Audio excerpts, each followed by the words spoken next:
Dobrý večer. Často sa nás pýtajú, že prečo to vlastne robíme, toto všetko. Tak ja sa vám priznám ako žena, prečo som sa dala na stand-up. Moja motivácia je alkohol. Je to tak, ja mám 2 malé deti a 1 malého muža.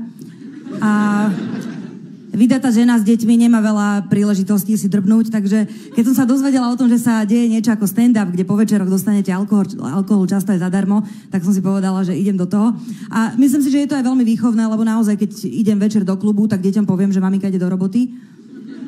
A keď prídem okolo polnoci domov, tak vidia, že maminka je narobená. Takže si vážia potom peniažky, vedia, že nie je proste to len tak, chodiť do roboty. Akože neviem ako v Čechách, ale myslím si, že aj tu sa materstvo nedá bez alkoholu prežiť.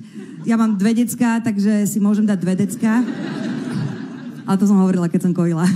Takže nie, už nekojím, takže viem, že vypitá je 7, veselá je mamička.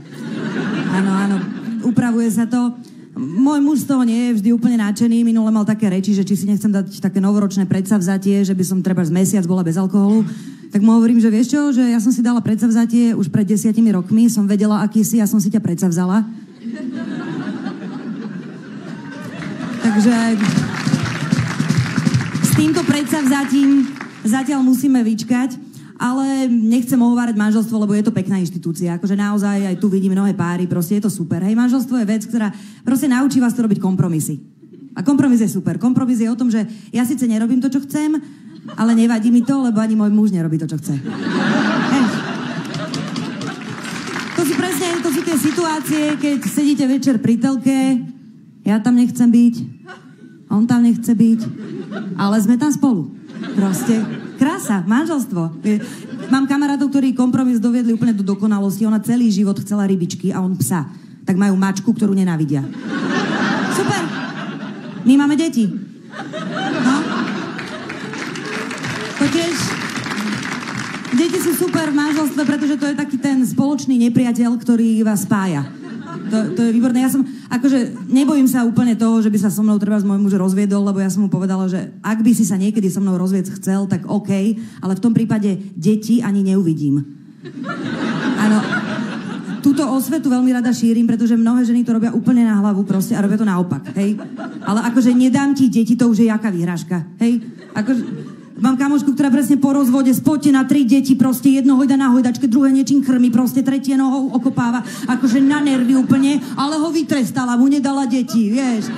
On 2 týždne po rozvode na jachte s kamošmi nadrbaný, proste, žúr najväčší. Takže nie, myslím si, že naozaj treba na toto ísť takto opačne. Tá minimálne v prípade, že máte deti ako my, lebo naozaj môj muž by nechcel s nimi ostať sám. Pre ženu je to ťažšie, hej, lebo od rána do večera proste počujete: mami, kde mám papučky, mami, kde mám pyžamko, mami, čo bude na večeru. Akože muž je väčšinou v kľude, hej, lebo čo sa ho pýta decko, hej? Oci, kde je mama?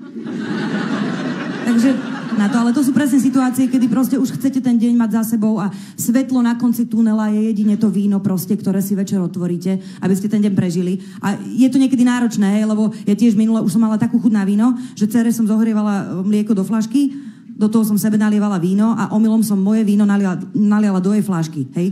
A skoro som jej to dala, skoro to vypilo. To mohlo dopadnúť tragicky. Akože ja už som nemala iné víno.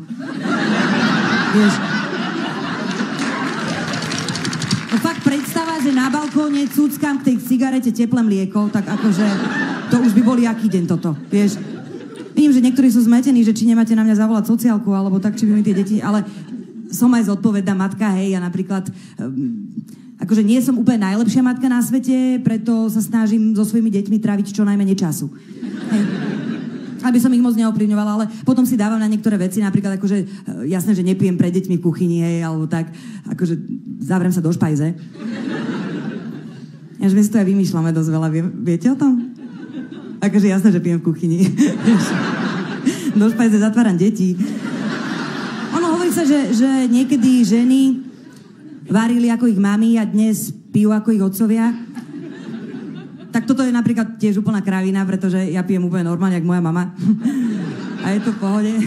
A ak teraz neviete ešte, čo si o tom máte celom myslieť, tak chcem vás ukludniť, že naozaj nemám problém s alkoholom, mám problém bez neho. Pekný večer.